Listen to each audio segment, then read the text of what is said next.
Hey guys, welcome to the channel VIP physics. Current electricity की उम्मीद है आपने पहली वीडियो देख ली होगी। आगे बात करते हैं हम किरचॉफ लॉ की। बहुत इंपॉर्टेंट टॉपिक है किरचॉफ लॉ।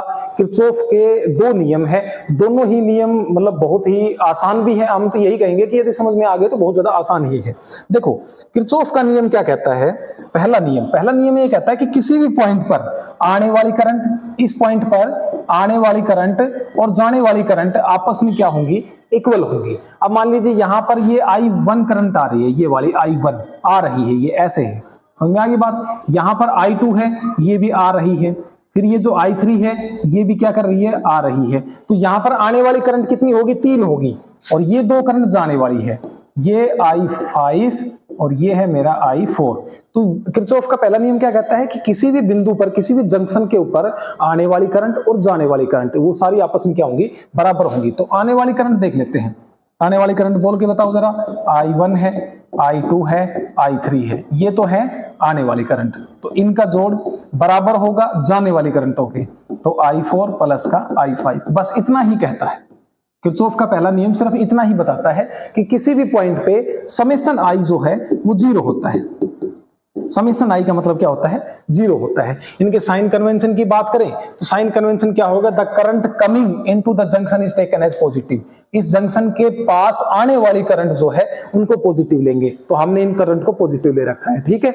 यदि इनके साइन कन्वेंशन की बात करें, और the current leaving the junction are taken as negative. अब जो लिविंग द जंक्शन कौन सी है, देखो ये ऐसे है, I1 plus I2 plus I3 minus I4 minus I5 is equal to 0। या तो आप ऐसे कह दीजिए समेशन I के तौर पे, आप ऐसे भी तो कह सकते हैं। तो यहां पर आने वाली करंट जो थी वो टेकन एज पॉजिटिव करी हमने, ये पॉजिटिव, और जो इसको लीव कर रही है, जो इसको छोड़ के जा रही है जो करंट, वो क्या है, नेगेटिव है। और इज इक्वल टू हमारा क्या हो जाएगा, 0 हो जाएगा। When current are steady there is no accumulation of the charges at any junctions और at any point in the line. बस ये तो यही कह रहा है कि अगर करंट स्टडी है ना, तो फिर क्या हो जाएगा, जंक्शन के ऊपर किसी भी प्रकार का चार्ज जो है वो नहीं रहेगा। मेरी बात आप ध्यान से सुनना कि एक ही बात मैं बताना चाह रहा हूं कि एक जंक्शन के ऊपर आने वाली करंट जाने वाली करंट के बराबर होती है। या फिर अगर साइन कन्वेंशन के तौर के ऊपर लिखेंगे तो जाने वाली करंट को इधर लेके आएंगे तो माइनस हो जाएगा, और वो अगर माइनस हो गया तो I1 प्लस का I2 plus I3 minus I4 minus I5 is equal to 0। तो I hope you got the idea about the Kirchhoff first law. पहले में तो क्या था कि समेशन I की वैल्यू 0 थी, समेशन I की वैल्यू कितनी थी, 0। दूसरा लॉ क्या कहता है, समेशन V की वैल्यू, तो टोटल पोटेंशियल होगा उसकी वैल्यू क्या होगी, हमारी 0 होगी, यही कहता है दूसरा लॉ। अब दूसरा लॉ लगाने से पहले हम थोड़ा सा साइन कन्वेंशन के बारे में पढ़ते हैं। तो पहले तो अगर रेजिस्टेंस की बात करें तो एक बार यहां देख लो, रेजिस्टेंस। तो रेजिस्टेंस की बात करें तो बच्चे जिस डायरेक्शन के अंदर हम किरचॉफ लॉ लगा रहे हैं, जिस डायरेक्शन के अंदर हम किरचॉफ लॉ लगा रहे हैं, यहां पर मैं लिख देता हूं KVL, और उसी ही डायरेक्शन के अंदर करंट है, उसी डायरेक्शन में क्या है, करंट है। तो करंट का और रेजिस्टेंस का जो प्रोडक्ट है वो हम लेंगे पॉजिटिव। वो हम क्या लेंगे बच्चे, पॉजिटिव लेंगे। अच्छा, इससे अपोजिट क्या हो जाएगा, नेगेटिव हो जाएगा। जैसे मान लीजिए किरचॉफ लॉ हम ऐसे लगा रहे हैं, KVL, और करंट ऐसे है I, तो इसमें I और R क्या हो जाएगा, नेगेटिव हो जाएगा। ये बातें ध्यान से समझ लो। अगर आपने एक बार समझ ली तो किरचॉफ का जो सेकंड नियम है वो आप जिंदगी में कभी नहीं भूलेंगे। तो पहला पॉइंट तो मेरा ये था रेजिस्टेंस के लिए, यदि जिस डायरेक्शन में मैं किरचॉफ लॉ लगा रहा हूं उसी ही डायरेक्शन के अंदर करंट है तो हम I और R की जो प्रोडक्ट है वो पॉजिटिव लेंगे। और अगर I की डायरेक्शन नेगेटिव है, किरचॉफ लॉ हम ऐसे लगा रहे हैं, तो I और R का प्रोडक्ट हम क्या लेंगे, माइनस में ले लेंगे, ठीक है। दूसरा हम बात कर लेते हैं E के लिए, बैटरी के लिए, बैटरी या फिर सेल, बैटरी या सेल। वैसे एक ही बात है, 2 या 3 या 4 या 5 सेल को जोड़ दिया जाए तो एक बैटरी बन जाती है। इस वाले केस में क्या होगा, देखो इस वाले केस में जैसे मान लीजिए ये है, यहां पर E1 है, तो यदि हम जिस डायरेक्शन के अंदर किरचॉफ लॉ लगा रहे हैं और जो भी साइन पहले आ जाए, अब यहां पर जो बड़ा वाला डंडा होता है सेल का वो पॉजिटिव होता है और छोटे वाला क्या होता है, नेगेटिव होता है। और किरचॉफ लॉ हम ऐसे ही लगा रहे हैं, देखो ऐसे किरचॉफ लॉ लगाएंगे, जिस डायरेक्शन में हम लगा रहे हैं तो पहले क्या निशान आ गया, पॉजिटिव आ गया, तो हम E1 को क्या ले लेंगे, पॉजिटिव ले लेंगे, ठीक है। उसी प्रकार यदि हमारे पास हम किरचॉफ लॉ इस डायरेक्शन में लगा रहे हैं, जैसे मान लीजिए ये है और किरचॉफ लॉ हम ऐसे लगा रहे हैं, यहां पर लिख देता हूं मैं KVL, KVL, इसको हम क्या बोलते हैं, किरचॉफ वोल्टेज लॉ। और इस डायरेक्शन के अंदर जब मैंने किरचॉफ लॉ लगाया तो पहले कौन सा निशान आ गया, नेगेटिव आ गया। तो यहां पर जो E2 की वैल्यू है, ये मान लीजिए ये इस सेल का EMF E2 था, तो यहां पर E2 की वैल्यू मैं क्या लेऊंगा, नेगेटिव लेऊंगा। बस ये ही चीजें आपको समझनी थी। यदि इनको समझ गए तो आपको अभी दिक्कत नहीं आने वाली है, ठीक है। यदि समझ में नहीं आई तो एक बार वीडियो को पॉज करके दोबारा देखो। अब देखो हमने क्या किया, हमने एक सर्किट डायग्राम बना लिया, ठीक है, और उनका नाम रख दिया A, B, C, D, E और F। और ये हमेशा क्लोज लूप में लगता है, ध्यान रखना, लूप ला क्लोज लूप में लगता है, वैसे ओपन में भी लगता है, लेकिन उसके बारे में बताएंगे आपको, बाद में डिस्कस करेंगे। हमारे पास जो रेजिस्टेंस है इसको मैंने R1 नाम दे दिया, ये R2 है, ये R3, ये R4 और ये R5 है। तो मैं जो किरचॉफ लॉ है ना वो फिलहाल इस लूप में लगा रहा हूं, A, F, C, B, A, A, F, C, B और A से आकर A पे ही खत्म होगी। मैंने समेशन V क्यों बोला, क्योंकि जो पोटेंशियल जो है वो कहां से शुरू हुआ था, A पॉइंट से शुरू हुआ था और A पे ही आके खत्म हो गया। तो पोटेंशियल डिफरेंस जो है वो A पॉइंट से और A पॉइंट के बीच में क्या होगा, जीरो होगा। इसलिए मैंने क्या बोला, इसको summation V is equal to zero, ये दूसरा नियम कहता है। तो मैं अब किरचॉफ लॉ ऐसे लगा रहा हूं, हालांकि आप वैसे भी लगा सकते हो, उसमें भी हम देखेंगे बिल्कुल सेम आएगा। तो किरचॉफ लॉ मैं ऐसे लगा रहा हूं, तो मैं बार बार समझाने की कोशिश करूंगा, आपको ध्यान से देखना। जब मैंने किरचॉफ लॉ ऐसे लगाया, अच्छा करंट का और देख लेना एक बार। जैसे यहां पर नीचे I1 करंट आई, तो यहां पर भी I1 रही, ये भी I1, यहां पर I1, यहां पर I1, ठीक है, ये I1 हो गया। इस पॉइंट से ऊपर I2 गई, नीचे I1 जा रही है, तो ये I2, यहां पर I2, यहां पर I2, यहां पर I2, यहां पर I2, तो ये I1 और I2 ये दोनों इस डायरेक्शन के अंदर जाएंगी। अब किस डायरेक्शन में जाएंगी, इस डायरेक्शन में, देखो ऐसे। तो I1 इधर से आ रही थी और I2 इधर से आ रही थी, तो I1 प्लस का I2 हो गया। तो बीच वाली लाइन में सारा I1 प्लस का I2 करंट रहेगा, यहां पर भी I1 प्लस का I2 रहेगा। अब जब I1 प्लस में I2 करेंगे तो I1 नीचे चली जाएगी, I2 ऊपर चली जाएगी। तो करंट का थोड़ा सा देख लेना, करंट में बताना भूल गया था, ठीक है। अब हम किरचॉफ का नियम लगाते हैं। किरचॉफ के नियम में जब मैंने ऐसे लगाया तो मैंने क्या कहा था, जिस डायरेक्शन के अंदर हम किरचॉफ लॉ लगा रहे हैं और जो साइन पहले आ जाए, जैसे पॉजिटिव आ गया ये, तो पॉजिटिव पहले आ गया तो E1 को हम क्या लेंगे, पॉजिटिव लेंगे। तो E1 को मैंने क्या लिया बच्चे, पॉजिटिव लिया, ठीक है। फिर I और R की प्रोडक्ट कर लेते हैं। अब डायरेक्शन की अगर बात करें तो इसमें डायरेक्शन तो I की ऐसे है और किरचॉफ लॉ हम अपोजिट लगा रहे हैं, तो किरचॉफ लॉ ऐसे लगा और करंट जो है ऐसे है। तो इस वाले केस में मैंने क्या कहा था, नेगेटिव लेना पड़ेगा। यहां पर मैंने देखो अच्छे से समझा रखा है, जिस डायरेक्शन के अंदर KVL लगा रहे हैं और करंट भी उसी डायरेक्शन में है, तो IR का प्रोडक्ट हमें पॉजिटिव लेना है। लेकिन अगर अपोजिट हो गया तो नेगेटिव लेना है। तो इसमें I1 और I1 और R5 इनकी प्रोडक्ट क्या हो जाएगी, नेगेटिव हो जाएगी, जो कि मैंने यहां पर नेगेटिव ले रखी है, ठीक है। यहां पर नेगेटिव आपको देखने को मिल रही होगी अच्छे तरीके से, ये देखो। चलो, अब किरचॉफ लॉ ऐसे लग रहा था क्लोज लूप में, बिल्कुल ऐसे इस डायरेक्शन के अंदर किरचॉफ लॉ लगता है। तो इस डायरेक्शन के अंदर अगर हम लगाएंगे किरचॉफ लॉ ऐसे, तो अब देखो यहां पर जो करंट है वो कितनी है, वो I1 प्लस का I2 है। लेकिन इसकी डायरेक्शन कौन सी है बच्चे, इसकी डायरेक्शन तो ये वाली है, सामने से देखो ना, डायरेक्शन ये वाली है। किरचॉफ लॉ ऐसे लगा रहे हैं और डायरेक्शन किरचॉफ लॉ करंट की इस डायरेक्शन में है, तो अपोजिट होगी। तो I1 प्लस का I2 इनटू में R2, वो हम कैसा लेंगे, नेगेटिव लेंगे, जो कि हमने नेगेटिव ही ले रखा है, ठीक है। इसी प्रकार इस वाले केस में भी किरचॉफ लॉ लग रहा था हमारा ऐसे और करंट की डायरेक्शन इधर है, तो I1 प्लस का R2 इनटू में R1 की जो प्रोडक्ट है वो हम कैसे लेंगे, नेगेटिव लेंगे। तो मुझे उम्मीद है कि आप लोगों को ये चीजें समझ में आ रही है। एक बार हम थोड़ा सा ऊपर वाले डायग्राम में और देखते हैं ताकि और अच्छे से क्लियर हो। ऊपर वाली लूप को हम बोलेंगे बच्चे EDCFE, EDCFE। तो इसमें किरचॉफ लॉ मैंने ऐसे लगाया है, तो यहां हम E2 से ही शुरू कर लेते हैं। चलिए, तो किरचॉफ लॉ ऐसे लग रहा है और करंट भी इसी डायरेक्शन के अंदर है। किरचॉफ लॉ कैसे लग रहा है, इसी डायरेक्शन के अंदर, और करंट भी इसी डायरेक्शन के अंदर है। तो पहले कौन सा निशान आया, देखो यहाँ पर नेगेटिव आया, तो E2 को हम कैसा लेंगे, नेगेटिव लेंगे। E2 को कैसा लेंगे, नेगेटिव। फिर किरचॉफ लॉ मैं लगा रहा हूं इस डायरेक्शन के अंदर, क्योंकि पूरा ऐसे ही तो बनेगा। किरचॉफ लॉ देखो ऐसे ही तो लग रहा है, ऐसे ही तो लगेगा। तो ये यहां से चल रहा है, यहां से और यहां से। तो अब इस डायरेक्शन के अंदर जब लगेगा तो I1 प्लस में R2 भी इधर ही है और किरचॉफ लॉ भी हम इधर ही लगा रहे हैं। तो I1 प्लस का I2 इंटू R1 पॉजिटिव लेंगे।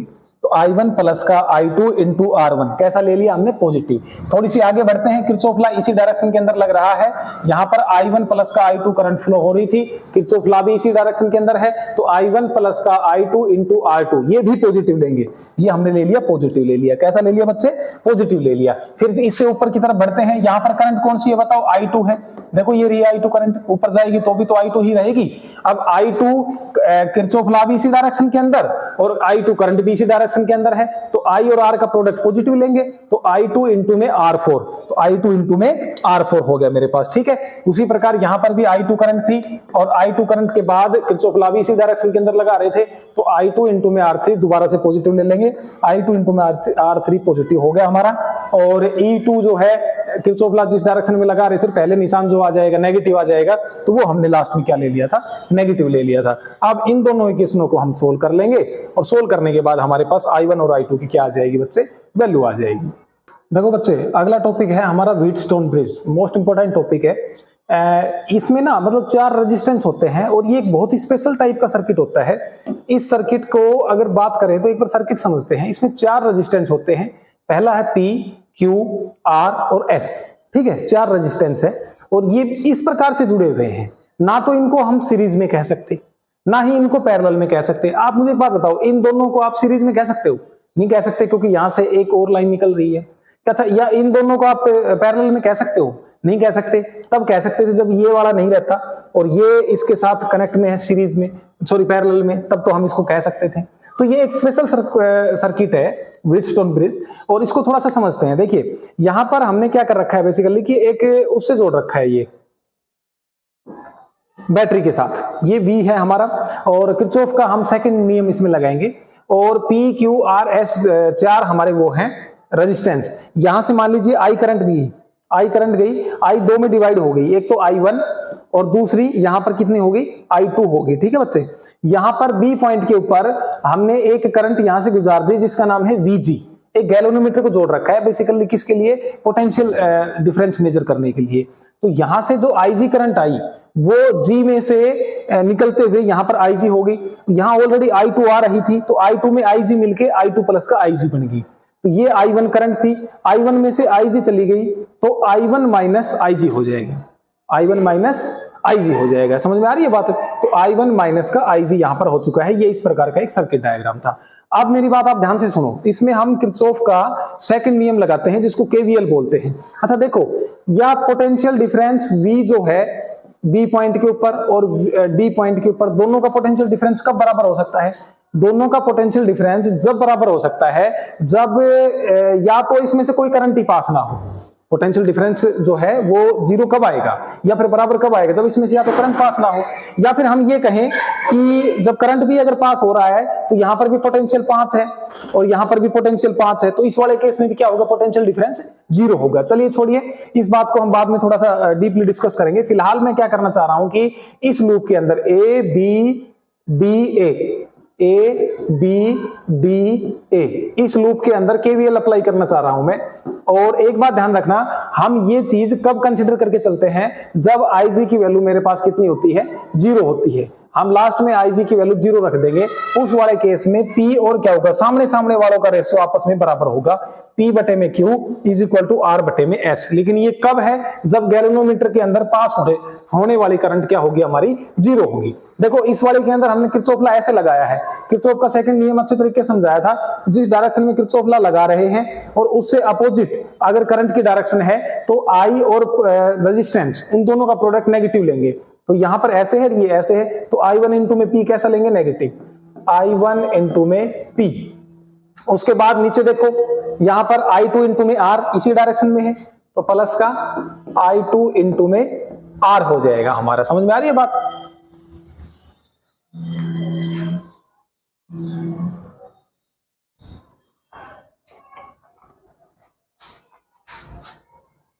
I2 इंटू में R हो जाएगा।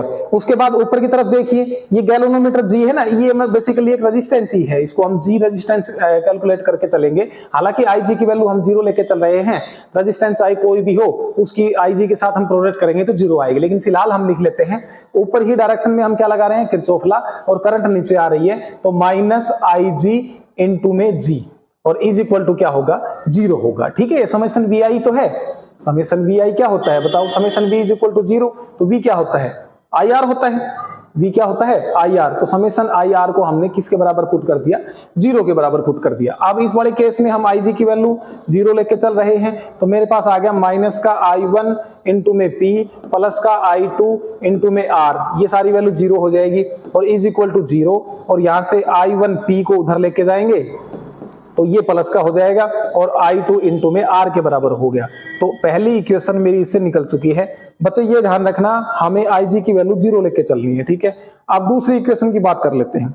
दूसरी इक्वेशन को ध्यान से देखो, किसमें लगाओगे, BCDB, BCDB, समझ में आ गई बात, BCDB में लगाओ आप। अगर यहां से बात करें तो यहां से जा रही थी I1 माइनस IG, करंट आ रही थी और किरचॉफ लॉ ऐसे लगाएंगे तो माइनस का लेंगे, minus I1 minus IG into में क्या हो गया बोलो, Q। ठीक है, फिर नीचे की तरफ लगाएंगे, करंट भी इसी डायरेक्शन के अंदर है, किरचॉफ लॉ भी इसी डायरेक्शन के अंदर, प्लस का लेंगे IG इनटू में G। फिर उसके बाद ऐसे लगाएंगे तो करंट भी इसी डायरेक्शन के अंदर जा रही है, देखो ना, और किरचॉफ लॉ भी ऐसे लगाएंगे तो I2 प्लस का G इनटू में PQRS है, ये X की बजाय आप इसको S लेना, क्या लोगे, S। ठीक है, अब देखो इसी डायरेक्शन के अंदर है ना, तो प्लस का I2 प्लस G, प्लस क्यों लिया बताओ, क्योंकि दोनों के डायरेक्शन सेम है, और इनटू में S, इनटू में S इज इक्वल टू क्या होगा, 0। अब कंडीशन क्या लेके चल रहे थे, IG की वैल्यू 0 लेके चल रहे थे। IG की वैल्यू 0 लेंगे तो ये वाली टर्म 0 हो गई और ये वाली टर्म 0 होगी। इनको लिख दीजिए, minus I1 into Q plus का ये वाली टर्म 0 प्लस का I2 इंटू में S इज इक्वल टू मेरा हो गया 0, और I1 Q को उधर लेके जाएंगे तो प्लस का हो जाएगा, I2 Q is equal to I2 into में S, I1 Q is equal to I2 into में S। इक्वेशन नंबर 1 को और 2 को आपस में डिवाइड कर दीजिए। जैसे ही हम डिवाइड करेंगे मेरे पास आ जाएगा I1 P plus is equal to I2 R, इन दोनों को डिवाइड कर दो, I1 Q is equal to I2 S, या लिख देना डिवाइड 1/2। ठीक है, I1 से I1 कैंसिल आउट होगी, I2 से I2 कैंसिल आउट होगी, और मेरे पास आ गया P बटे में Q is equal to R बटे में S। बेटे ये कंडीशन सिर्फ तभी है जब गैल्वेनोमीटर के अंदर पास होने वाली current that is IG is equal to 0 होगा।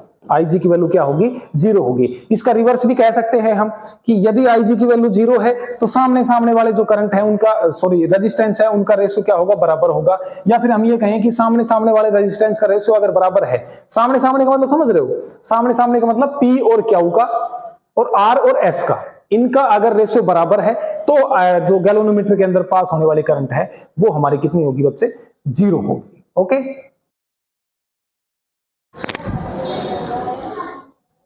बच्चों अगला टॉपिक है हमारा मीटर ब्रिज। ये बेसिकली किसकी एप्लीकेशन है, व्हीटस्टोन ब्रिज की ही एप्लीकेशन है। एक बार इसका डायग्राम समझते हैं।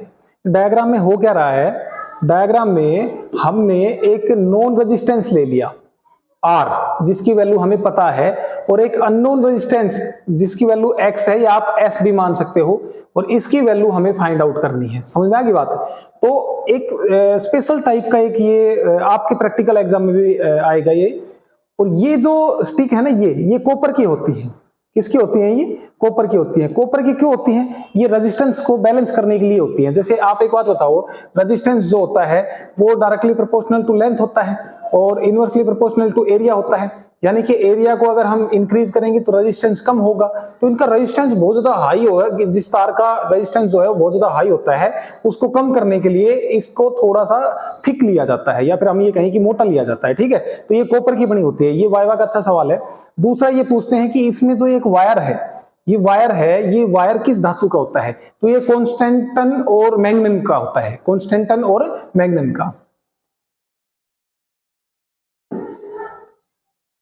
ठीक है, ये बात समझ में आएगी। तो ये दो बातें आप विशेष तरीके से ध्यान रखना।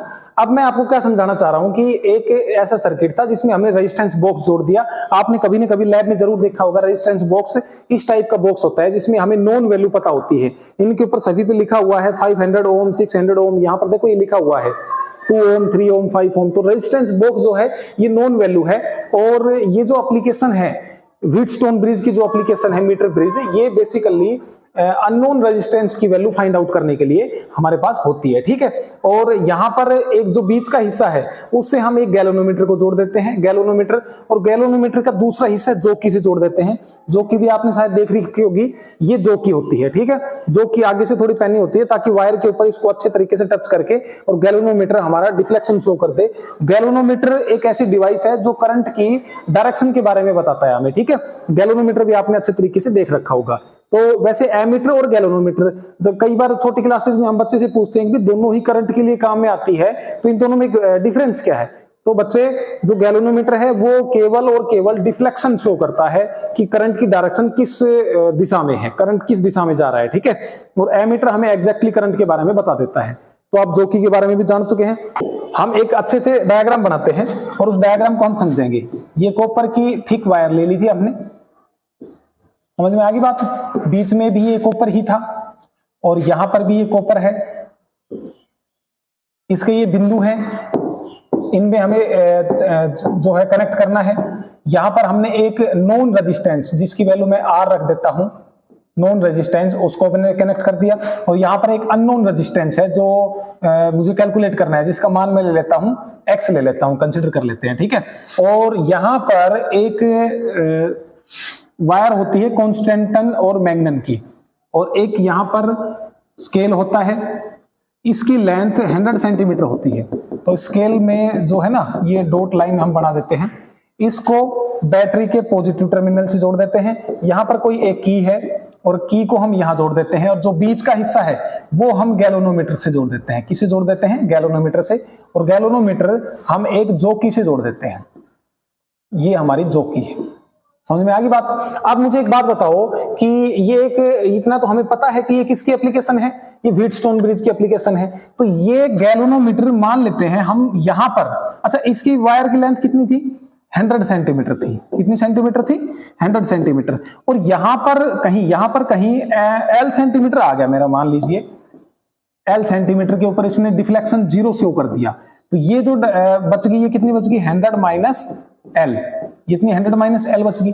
अच्छा, यूनिट लेंथ का अगर रेजिस्टेंस R था, हम कंसीडर करके चलते हैं, यूनिट लेंथ का जो रेजिस्टेंस था वो R था, ठीक है। तो यदि मैं L लेंथ के रेजिस्टेंस की बात करूंगा, और इसको मैं R, इसको X, और ये मैं मान लेता हूं P, इसका रेजिस्टेंस, इतने वाले तार का रेजिस्टेंस P है और ये Q है। तो P लेंथ वाले वायर का रेजिस्टेंस कितना होगा? ये होगा L इंटू में R। भाई A के लिए R था तो L के लिए कितना हो जाएगा? L इंटू में R। उसी प्रकार यदि मैं बात करूं Q, तो Q का क्या हो जाएगा? उसकी लेंथ कितनी बची है? 100 माइनस L, 100 माइनस L, और इसका रेजिस्टेंस यूनिट का R था, तो 100 माइनस L के लिए कितना हो जाएगा? 100 माइनस L इंटू में R हो जाएगा। तो मेरे पास दो रेजिस्टेंस बहुत ही बेहतरीन तरीके से आ चुके हैं। अब मैं क्या करना चाह रहा हूं कि अननोन रेजिस्टेंस की वैल्यू फाइंड आउट करना चाह रहा हूं। तो व्हीटस्टोन ब्रिज की एप्लीकेशन यदि है, तो व्हीटस्टोन ब्रिज वाली कंडीशंस को भी इसको फॉलो करना पड़ेगा। और वो कंडीशन क्या है कि इस गैल्वेनोमीटर में से जो करंट पास होगी, दैट इज IG, वो वैल्यू मुझे कितनी लेके चलनी पड़ेगी बच्चे? 0 लेके चलनी पड़ेगी, कि गैल्वेनोमीटर में से 0 करंट पास हो रहा है। तो मैं क्या करूंगा, इस जोकी को, ये जो जोकी है ना मेरी, इस जोकी को मैं इस वायर के ऊपर ऐसे टच कर करके देखूंगा, ऐसे। इसको मैं बिल्कुल भी घिसूंगा नहीं, क्योंकि इससे वायर की जो थिकनेस है उसके ऊपर प्रभाव पड़ेगा और वैल्यू डिफरेंट हो सकती है। इसलिए प्रिकॉशंस के अंदर भी लिखा हुआ होता है कि डू नॉट स्लाइड द जोकी ऑन द वायर। ओके, तो मैं इसको ऐसे इस प्रकार इस पे टच करके देखूंगा, और जहां पर भी ये डिफ्लेक्शन 0 शो कर दे, गैल्वेनोमीटर डिफ्लेक्शन 0 शो करने का मतलब क्या है कि ये जो सुई जैसे हिल रही है ना, तो ये यहां पर 10 पे या 5 पे या 30 पे ना आके बिल्कुल 0 आ जाए, उस वाली वैल्यू को हम क्या कर लेंगे? मेजर कर लेंगे। और मेजर करने के बाद ये वाला एक पॉइंट हमें मिल जाएगा जहां पर गैल्वेनोमीटर ने डिफ्लेक्शन शो किया है, कितना? 0 शो किया है। तो इस वाले केस में गैल्वेनोमीटर की वैल्यू जब भी, IG की वैल्यू जब भी 0 हो जाएगी, तो सामने वाले करंट जो है उनकी वैल्यू आपस में क्या हो जाएगी? उनका रेशो बराबर हो जाएगा। तो मैं यहां से लिख रहा हूं R बटे में X, अननोन रेजिस्टेंस को हम कैपिटल R से लिख रहे हैं, इज इक्वल टू P बटे में Q, P बटे में Q हो जाएगा हमारे पास, ठीक है। और जब मैं इसकी वैल्यू पुट करूंगा R बटे में X is equal to P की वैल्यू मेरे पास कितनी आई थी? पीछे देखो, पीछे देखो, पीछे पीछे तो देखो। L इंटू में R कितनी आई थी? L इंटू में R। अपन में Q की वैल्यू क्या थी? 100 माइनस L इंटू में R। तो बच्चे यहां से R की वैल्यू कैंसिल आउट कर देंगे तो R बटे में X की वैल्यू हो जाएगी L बटे में 100 माइनस L हो जाएगी। ठीक है। और जब भी अननोन रेजिस्टेंस की वैल्यू फाइंड आउट करेंगे तो मेरे पास X की वैल्यू उधर लेके जाऊंगा मैं, तो X की वैल्यू आ जाएगी 100 माइनस L, और जैसे इसको इधर लेके जाऊंगा और इसको नीचे लेके आऊंगा और x को भी मैं उधर लेके जाऊंगा तो 100 माइनस एल बटे में l इंटू में रेजिस्टेंस बॉक्स में से जो हमने वैल्यू निकाली थी वो। और इस प्रकार हम अननोन रेजिस्टेंस की वैल्यू फाइंड आउट कर सकते हैं। तो मुझे उम्मीद है कि आपको ये पार्ट समझ में आया होगा और इसके नोट्स भी आपने बना लिए होंगे। अब इसकी धमाकेदार न्यूमेरिकल सीरीज करेंगे। कोशिश करूंगा कि लाइव आके आपको ये सारी चीजें समझा सकूं। तो आप इस चैनल के साथ जुड़े रहिए। अगर आपको जानकारी अच्छी लगती है ये तो इसको लाइक करें, शेयर करें और सब्सक्राइब करना ना भूलें। Thank you.